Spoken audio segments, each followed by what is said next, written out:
Vítám tě tady, přeju ti příjemný podcast se mnou, efektivní a uvolněný. Presne tak, teším sa na to. Jak se máš dneska? Mám sa výborne. Lozia mi tu robotníci po lešení a mám z toho nesmírnu radosť, lebo veci sa hýbu dopredu. Děkuji ti za sdílení. Já jsem v jižních Čechách, odkud tě zdravím. A moje jméno je Jiří Borš. Vítám veškeré posluchačstvo na tomto podcastu. Děkuji moc, že jste si našli čas a rád bych tě představil, nebo se můžeš možná představit sám. To bude lepší. A veľmi rád, ja som tiež nesmierne vďačný za to, že môžem mať tento náš rozhovor takto súkromne a zároveň takto verejne. Ja som, ak by som mal najviac alebo najlepšie vystihnúť, tak by som povedal, že som taký praktický idealista. Niekto, kto sa pozerá na to, čo je možné a snaží sa to priniesť do dennodenného fungovania. Takže to sa spája aj vlastne s tým, čomu sa venujem. Venujem sa mentoringu a sprevádzaniu podnikateľových tímov, aby boli vo flow, aby mohli vyjadriť tú svoju najlepšiu autentickú verziu seba v tom, čo robia a takisto, aby to, čo robí, bolo zmysluplné a prinášalo nielen zaujímavé výsledky, ale aby to prinášalo aj nejaký, by to malo prínos, to slovo prinášať už hovorí, by to malo prínos a určitým spôsobom prinieslo transformáciu do toho, čo robia. Či už je to transformácia ich, alebo transformácia nejakého vzťahu, alebo nejakej okolnosti okolo nich. Takže to je tá moja domena. Děkuji ti za úvod. Vítám tě tady ještě jednou. O čem si budeme dneska povídat? Jaká témata se můžou naši posluchači těšit, Honzo? No, dneska by som rád sa pozrel na evolúciu podnikania a na to, čo sa ukazuje ako podstata, príležitosť podnikateľa 5.0. Děkuji, jdeme na to rovnou. Já jsem si pro tebe připravil první otázku. Kdyby si v průběhu našeho rozhovoru měl chuť a potřebu se mě cokoliv zeptat, učiň tak. Pojďme být partneři, pojďme vést dialog a povídat si spolu.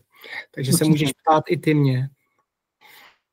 Honzo, můžeš posluchačům krátce představit, co znamená koncept podnikání 5.0 a proč je dnes aktuální? No, podnikateľ 5.0 vychádza vlastne z podstaty toho, že všetko sa vyvíja buď postupne, alebo v nejakých skokoch a podnikateľ 5.0 je taká predstava ďalšej etapy vývoja podnikania. Všetci si všímame, že ten existujúci model má určité obmedzenia a zároveň má určité také, povedal by som, tienisté stránky.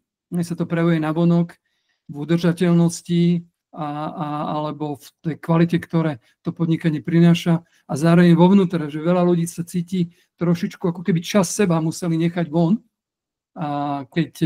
keď robia biznis a tým pádom potlačali možno celkom dôležitý aspekt seba. Takže to tam vidím to ako také vývojové štádium ďalšie a je to pozvánka pre nás, aby sme sa nad tým zamysleli, aby sme to nejako zakomponovali z tej idei do toho bežného života, do tej praxe. Děkuji moc za sdílení. Ještě k tomu chceš něco dodat, nebo můžeme dál? No ono sa to spája s témou, o ktorej sa asi budeme baviť, a to je spoločnosť 5.0, preto to číslo 5.0. A tam si môžeme povedať, že vlastne ono to kopíruje už tým spôsobom, akým sa vyvíja aj spoločnosť, respektíve kam sú tie tlaky, aby sa posúvala spoločnosť. Takže, ale myslím, že o tom si môžeme povedať trošku neskôr, že na to ešte budeme mať čas. Určitě, k tomu se dostaneme hned v otázce číslo 3, ale teď ještě mě napadá, co tebe osobně přivedlo k tématu evoluce podnikání, jaká byla tvoje cesta k tomu stát se průkopníkem v této oblasti? Keď sa pozerám spätne na, povedzme, 30 rokov toho, čo som nejakým spôsobom angažovaný v profesionálnom alebo biznisovom živote, tak vlastne tam vidím, že sa to vždy sa spájajú také dve témy u mňa. Jedna z nich bolo obrovský záujem o ten svet podnikania a biznisu a zároveň fascinácia osobným rozvojom a osobnou transformáciou. Takže nejak som sa ich snažil sklbiť. Nevždy sa to darilo, ale postupne sa mi vlastne ukázal, že tie Ukazoval sa mi, že tie svety vlastne spolu súvisia. Sú veľmi prepojené. Od môjho štúdia, neviem, v Amerike a vo Veľkej Británii až potom, čo som robil v korporáte ako konzultant pre top management v McKinsey, až vlastne po moje zapojenie sa do talentovej dynamiky bohatstva. Hej? Takže on sa to tam vždy nejako popredkávalo. Vždy za tým bola otázka, ktorá bola, že vlastne je to, čo nás naozaj vystihuje, mohol byť biznis viac, alebo len by mal kopírovať to, že jeho účelom a primárnym zmyslom je vytvárať zisk a obohacovať zakladateľov alebo vlastníkov. Takže cítil som, že niečo na tom sedí, ale cítil som, že to nie je celý príbeh. A vlastne ten tanec, bolo to ako keby taká cesta po špirále. Mám viedol klásť si otázku, že prečo vlastne ten biznis existuje. Prečo vlastne my žijeme a čo chceme vyjadriť, či už v živote alebo v tom podnikaní. Takže takýto slalom alebo takáto integračná cesta je to, čo ma viedlo k tomu, že sa tomu teraz už nejakú dobu venujem, ale takisto sa to vyvíja a kryštalizuje a vlastne nachádzam tie správne slova a tie správne povedal by som spôsoby, ako k tomu pristupovať. Mhm. Super. Ti něco ještě napadá, nebo něco? A chcem len povedať, že vlastne na sebe si uvedomujem, že vlastne to, čo vždy ma lákalo a to, čím som sa dal ja, alebo čím sa nechal viesť, bolo to, že to vždy bolo znútra von. Nebolo to na to, aby som dosahoval niečo navonok, aj keď sa mi podarilo veľa vecí, akože niektoré, ktoré, keď sa pozriem spätne, tak sám sa na nimi divím, že ako sa mi to podarilo, aj dostať sa proste do McKinsey alebo proste ísť do toho sveta a postretávať a spojiť sa s tými ľuďmi, ktorých som mal iba niekde na svojom vision boarde alebo niekde vo svojej vízii, aby som sa s nimi stretol a stali sa mojimi priateľmi, spolupracovníkmi a tak ďalej. Ale vždy to bolo ťahané keby znútra von a to je to, čo spravilo najväčší rozdiel. Děkuji za sdílení. Ty jsi mi poslal hezkou prezentaci, než jsme začali s podcastem, já jsem si ji prostudoval a v ní zmiňuješ, že největší průlom 21. století nepřinesou technologie, ale chápání toho, co znamená být člověkem. Jak to vnímáš? No, ono je to také tvrdenie, ktoré som si vypožičal od Nesbita, ktorý je futurolog, ktorý napísal trendy, megatrendy a tak ďalej. On to povedal a pritom študoval veci, ktoré sa týkali technológie spoločnosti. A mňa to fascinovalo v tom, že vlastne to ukazuje, že tá spoločnosť sa technologicky nesmierne rýchlo vyvíja. Ale teraz sme v tej fáze, kedy sa vyvíja tak rýchlo, že keď sa nebudeme vyvíjať my a rozvíjať my ako ľudia, tak to môže vlastne priniesť veci, ktoré nás nakoniec zničia. Buckminster Fuller o tom hovoril, že stojíme pred záverečnou skúškou ako ľudstvo, že či sa posunieme ďalej, alebo či sa zničíme. A to riešenie tým pádom nie je technológie ako takej, že nevyrieši všetky problémy, ale je to v tom, že sa posunieme my našim vedomím. A myslím si, že to je to, čo je za týmto citátom, že naozaj, keď pochopíme, kto sme, prečo sme tu a posunieme sa od takého toho strachu a zameranie sa na prežitie, na to, ako sa môžeme realizovať, tak to bude nielen, že veľmi príjemné pre nás, ale bude to potrebné, pretože toto vedomie je dôležité na to, aby sme vlastne túto etapu zvládli, miesto toho, aby sme sa zničili. Takže hovorím to tak trošku filozoficky, ale vidím, že vlastne je to taký ten tanec medzi tým vedomím a tou technológiou, medzi tou mentalitou a tou štruktúrou. A ten tanec je vždycky prítomný. A v konečnom dôsledku je to o tom prepojení tých dvoch svetov. A myslím si, že toto storočie naozaj vyjadruje ten prelom v našom vedomí. Říká Jan Polák, můj vzácný host, a děkuji, že nás posloucháte. Pokud máte dotazy, pište Honzovi pod tohle video, on odpoví na každou jednu otázku. Řekni mi, Honzo, jak se liší společnost 5.0 od předchozích modelů, například 4.0, 3.0 a tak dále, a co to znamená právě pro podnikatele, pro nás? Tak ono je to také trošku zjednodušenie, keď sa pozeráme na ten vývoj. Spoločnosť 4.0 vlastne vystihuje spoločnosť, ktorá je podindustriálna, informačná. Hej? Že začali sme ako zberači a lovci a zberači, hej? Potom bola poľnohospodárska spoločnosť, to bola 2.0, potom industriálna 3.0 a potom sme sa posunuli do takej tej informačnej, ktorú z veľkej časti žijeme, alebo už nejakú dobu, hej, ju žijeme. Ten posun tej spoločnosti 5.0 je vlastne ten skok od toho, že niečo je postavené na informáciách, nie je to už až také hmotné, ako keď sme potrebovali vyrobiť, vyťažiť a tak ďalej, ale je to stále postavené na transakčnej bázi. Tá spoločnosť 5.0 je integračná, ktorá je postavené na transformácii, práve to je spojené s tým citátom toho Nesbita, že vlastne to vychádza z tej ľudskosti.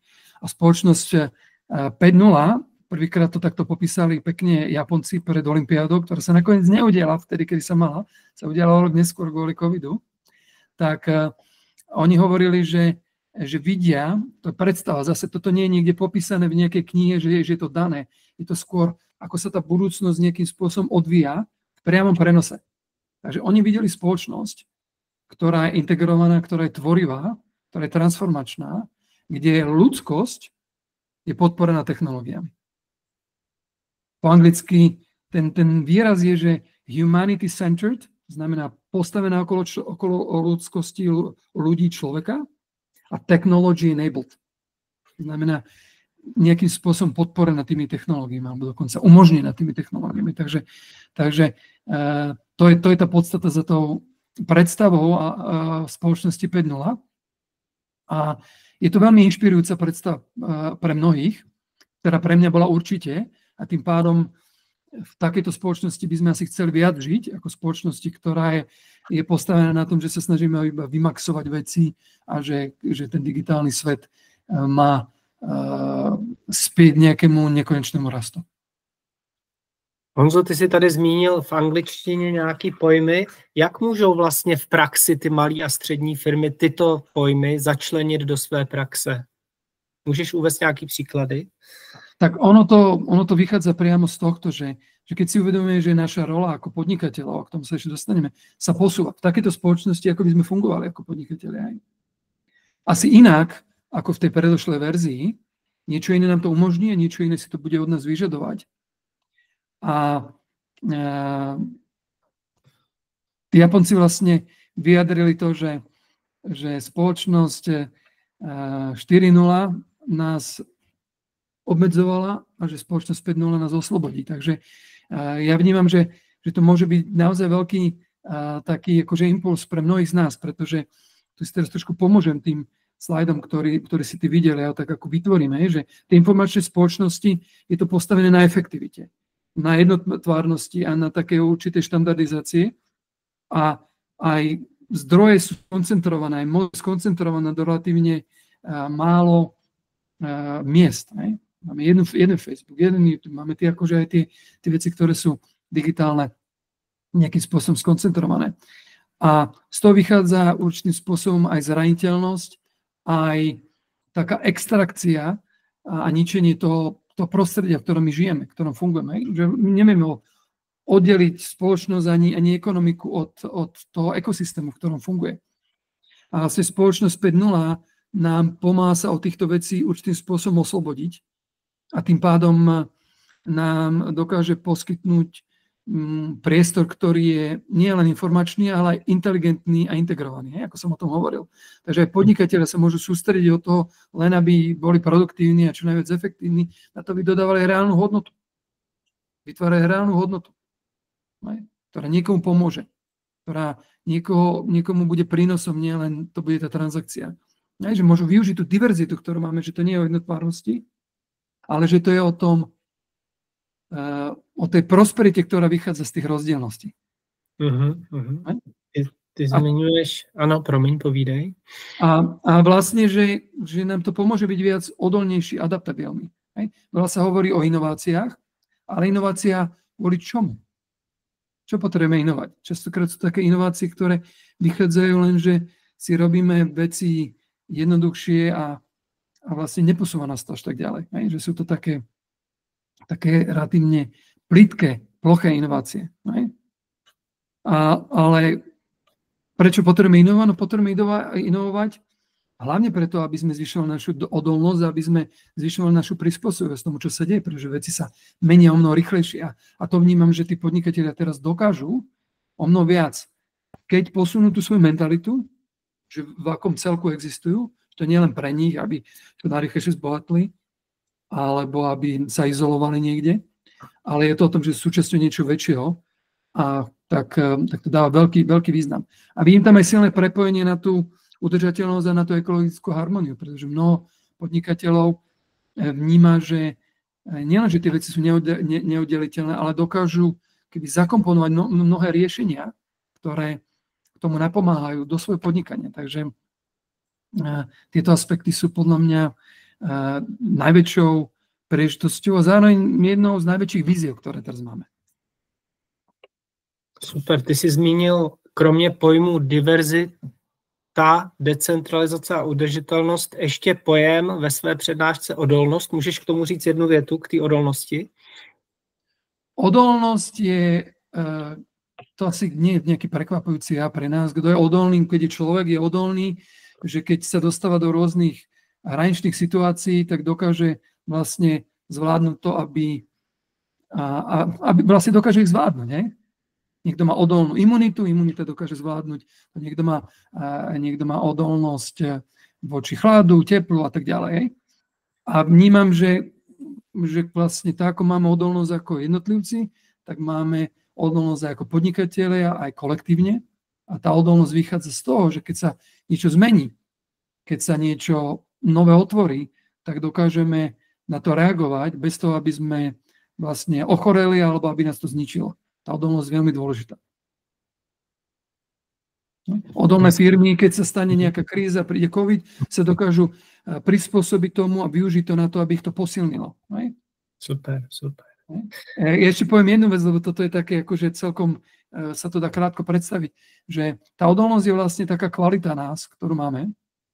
Keď sme to porovnali s balíkom, ktorý posielame, tak väčšinou na balík sa dáva, že krehké, tá nálepka pozor, musíte s tým veľmi jemne zaobchádzať, lebo je to krehké.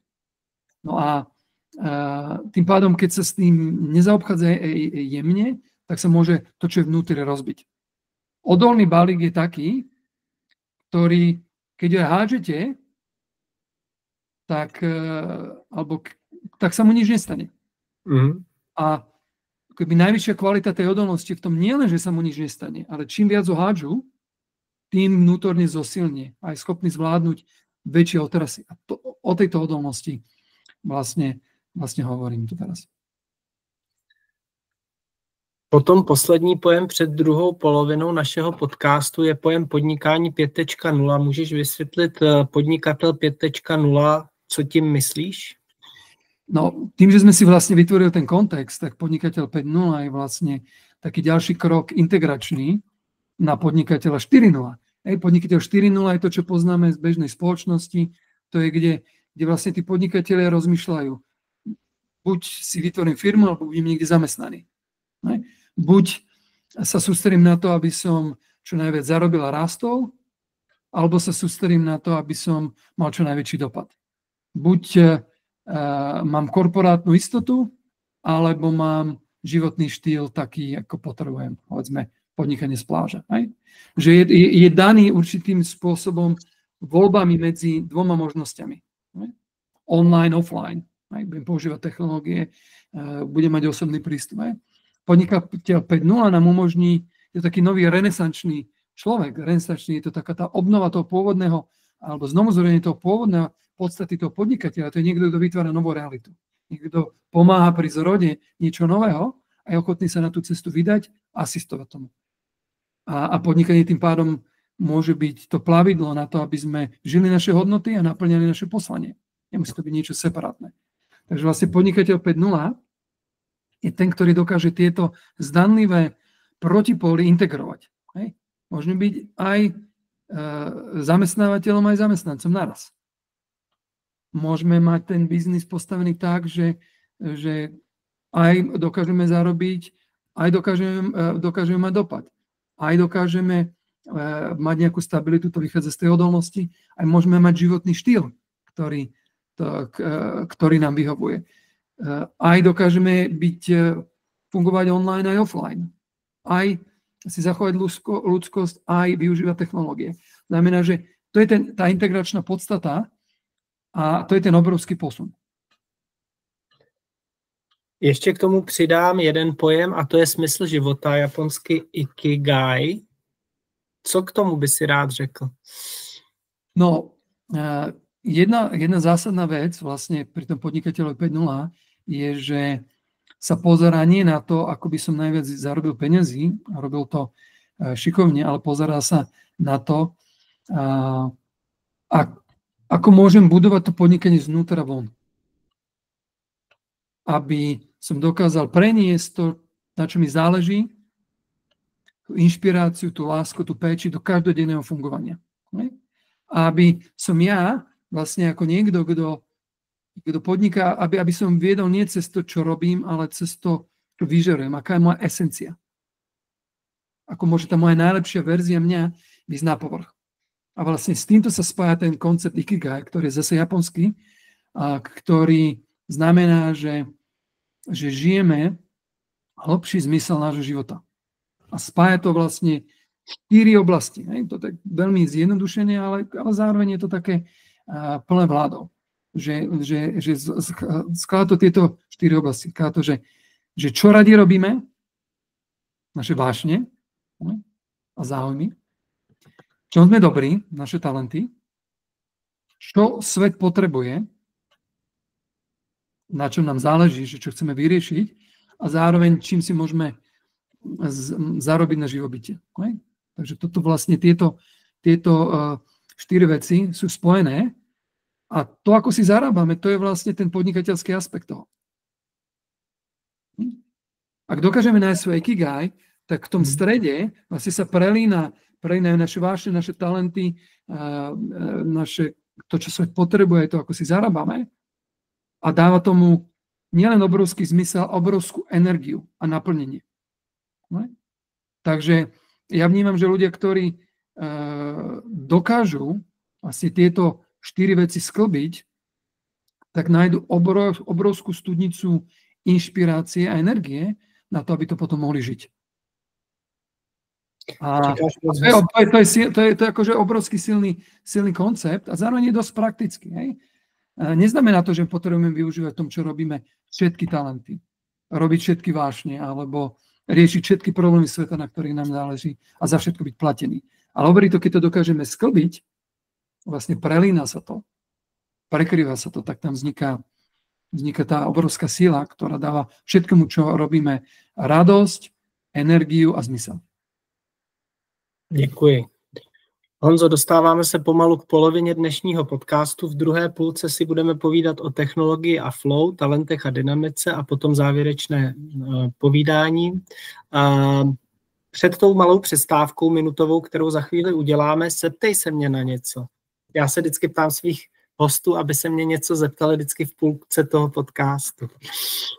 No mňa by zaujímalo, že kde to ty cítiš, pretože táto zmena sa deje, ona sa deje tak podpravo, niekde viac viditeľne a niekde menej. Kde ty v tvojej praxi alebo v tom, čo ty robíš, cítiš ten tlak, alebo to nutkanie, alebo ten impuls k tomu, aby si sa posunul v tom, ako prečo podnikáš a možno aj kto ty v tom si.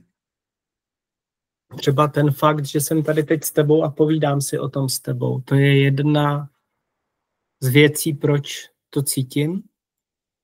Zajímat se o ty témata, zajímat se o to, že ta transformace tady existuje, že se děje, snažit se ji vycítit, snažit se vlastně všechny ty vlastně témata, které si tady zmínil v té první polovině toho povídání, naladit se na ně, snažit se vlastně, když to řeknu jednoduše, si je uvědomit a být ve flow s tím, co se děje. O čemž si budeme za chvilku povídat, doufám, že jsem odpověděl na tvoji otázku. A teď bych chtěl představit malou minutovou přestávku. Honzo, využijí naplno, dojdeme si pro kávu, pro čaj a za minutu budeme pokračovat v našem povídání. Seš připraven, tak mě omluv na malou chvilenku.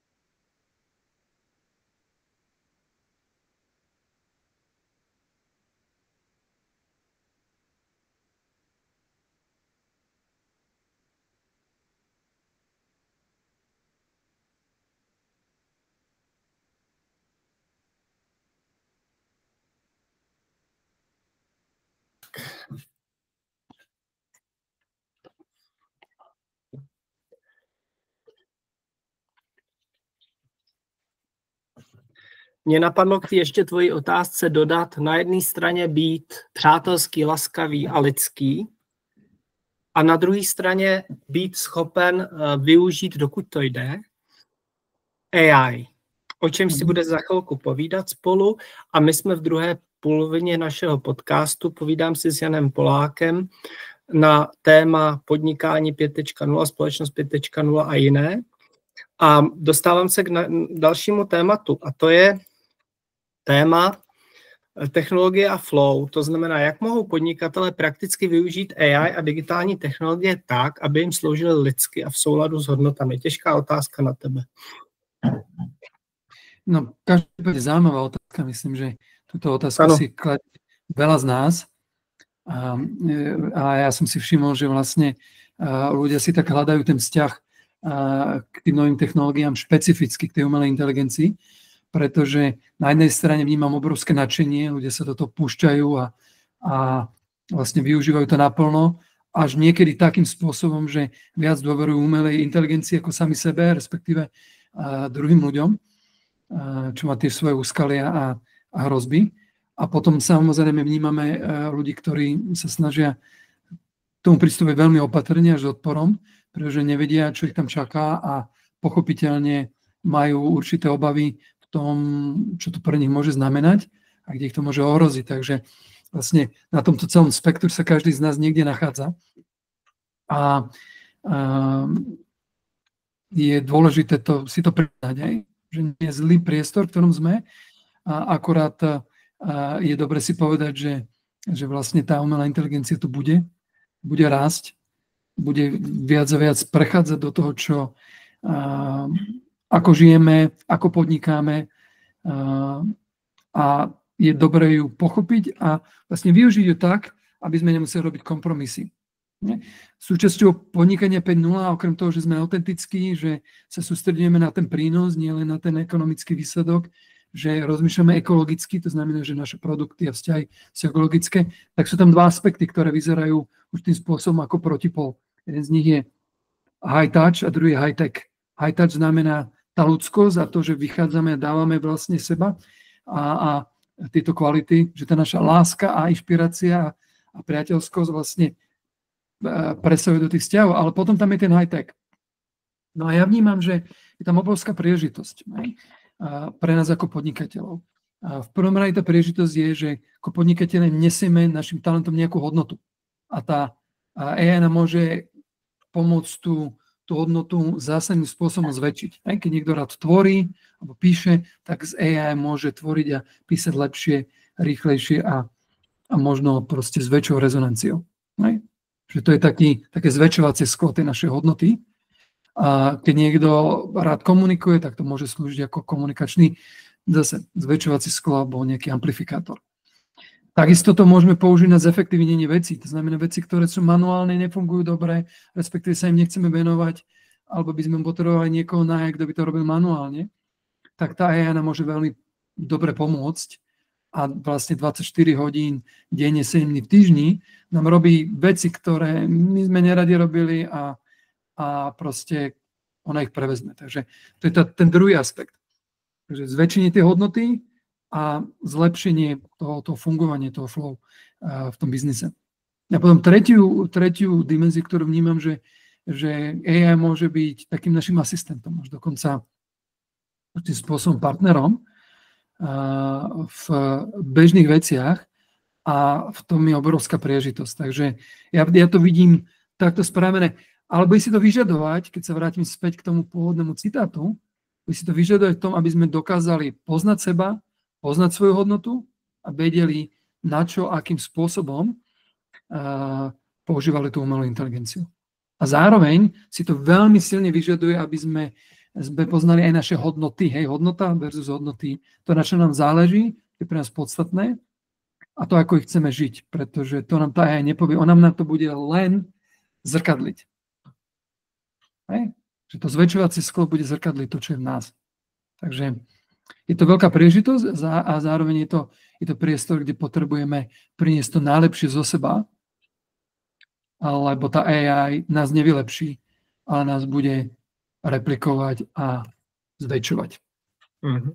Podobne ako peniaze, hej? Že... Jasně. Super. Hodně ty mluvíš o tom pojmu flow, ať už je to osobní nebo kolektivní. Jak mohou podnikatelé vytvořit prostředí, kde tým i jednotlivci mohou plynout? Tak flow je taký ten stav, v ktorom keď sme, tak veci proste tečú, hej? O tom je flow. To znamená, ide nám všetko ľahšie, máme z toho energiu, máme z toho radosť a zároveň nás to dobíja a posúva dopredu bez toho, aby sme museli nejakým spôsobom ťažko na tom pracovať. O tom je flow. Byť v tom v tej najlepšej verzii seba a proste vyjadrovať to smerom na vonok. Môžeme sa pozrieť do psychológie, môžeme sa pozrieť do fyziky, môžeme sa pozrieť do rôznych aspektov a vidíme, že keď veci proste tečú, tak idú cez to najmenšie odporu a najväčšieho vyjadrenia. Takže ten flow chápeme, niekedy to znie trošku viac abstraktné, niekedy to znie veľmi konkrétne, pretože väčšina z nás boli niekde vo flow. Sme sa boli úplne ponorení do aktivity a proste boli sme byť neschovaní proste do nekonečna. Takže to je akože veľmi taký ľudský aspekt toho, ktorý všetci zdieľame, že vieme byť vo flow. A hľadáme spôsoby, ako sa tam dostať. Niekedy sa dostávame cez ne tak, že nám to slúži a niekedy naopak sa tam snažíme dostať tak, že nás to potom ničí. Povedzme cez alkohol, drogy alebo cez všetko. To je všetko cesty k tomu, ako sa nejak dostať do flow. Ale prečo je dôležité byť vo flow? Že to nie je len taký nejaký feel good faktor. Je to preto, že v tom externom flow nám pomôže dostať sa do takého stavu, kde sme hyperproduktívni a zároveň to znamená, že sa nám darí dosahovať výsledkov, ktoré so mnou menším úsilím, ako keby sme to robili proste cez silu. A zároveň nás to, keď to robíme zmysluplne, vedie do tej aktivity a dáva nám to zmysel. To je akože smerom na vonok. Uh-huh.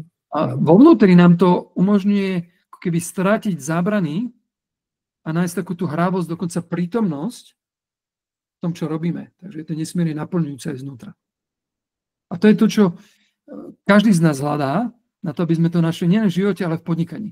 Aby sme mohli byť produktívni, aby sme mohli robiť zmysluplné veci, aby sme našli zmysel v tom, čo robíme, aby sme sa tam mohli v tom hrať a zároveň, aby sme v tom boli ako keby sami sebou.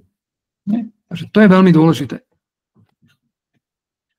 Já na tebe prozradím jednu věc, dokonce máš skvělý projekt AI Flow Mentor. Můžeš jenom říct o tom něco, malinko? Môžem o tom povedať a možno si to bude dávať väčší zmysel, keď sa budeme o tom baviť trošku neskôr, pretože určite to chcem spomenúť. Ale chcem vytvoriť to prepojenie, že keď sme my vo flow a dokážeme to spojiť s umelou inteligenciou, tak to dokáže ten flow proste amplifikovať, dokáže ho ako keby zväčšiť. A v budúcnosti to nebudú ľudia, ktorí majú AI, ktorí proste nás predbehnú alebo nejakým spôsobom nás vytlačia, ale budú to ľudia vo flow, ktorí budú mať prístup k AI. Pretože niektoré tie naše konkrétne veci, ktoré nás dostávajú do flow, bude veľmi ťažké nahradiť. A zároveň to bude naše spojenie s tým svetom a s tým prínosom, ale keď to spojíme správnym spôsobom s AI a s tou umelou inteligenciou, tak to tomu dokáže dať naozaj krídla. Super, super. Já bych chtěl ti něco navrhnout, Honzo. Mně se s tebou moc hezky povídá a zajímavě povídáš. Ty si znám taky o tom, že vlastně děláš projekt Talenty a dynamika. Je to tak? Áno, ja som už 18 rokov sa venujem vlastne dynamike bohatstva, ktorá zo sebou prináša vlastne také talentové profily a taký kľúč k tomu, aby sme každý podľa toho, aké sú naše silné stránky a talenty, našli našu cestu do flow. Tak sa to spája s tým flow a to je to, čo ma nesmierne oslovilo, keď som prvýkrát o tom počul a tým pádom sa tomu venujem vlastne už takmer 20 rokov. A je to nesmierne silný prístup a sada nástrojov k tomu, aby sme dokázali odhaliť náš talent, dokázali ho nasmerovať do veľmi produktívnej spolupráce aj takého tvorenia vo flow. A já bych tě tímto moc rád pozval na pokračování v našich rozhovorech na toto téma, protože věřím tomu, že toto může být na celý další podcast, na celý druhý díl, tohle povídání. A my se bohužel chýlíme ke konci, takže už to dneska nestihneme. Přijímáš moje pozvání na druhý díl pokračování našich hovorů? Můžeme, velmi rád. Jo. Co by si rád zanechal vlastně posluchačům, podnikatelům za vzkaz, co by si měli odnést, nějaký finální vzkaz z tohoto podcastu? Ja si myslím, že ak by sa mal kdokoľvek v dnešnej dobe sústrediť na jednu vec, tak by som sa zameral na svoje ikigai. Zameral by som sa na to, že poznať, aký je môj talent, čo robím prirodzene dobre, aké sú moje vášne, čo ma zaujíma, čo mi dáva energiu, čo svet potrebuje, alebo aký problém, alebo príležitosť, ktoré vo svete by som chcel využiť, pretože mi na tom záleží. Chcem niečo zahojiť, alebo niečo vyriešiť, alebo niečo posunúť na ďalšiu úroveň. A vlastne za čo by som chcel byť platený, hej? Takže to ikigai je veľmi, veľmi dôležité, je to taký začiatok toho celého, pretože z toho potom vzniká impuls na podnikanie, to je ten impuls vnútra, ktorý sa dokáže prejaviť na vonok. Děkuji ti moc, já ti přeju hodně štěstí, ať se ti v tom všem daří. Super, ďakujem ti veľmi pekne. A možno ja len poviem jednu vec, keďže si to ty sám otvoril, to Flow Mentor AI, to je vlastne taký môj nástroj.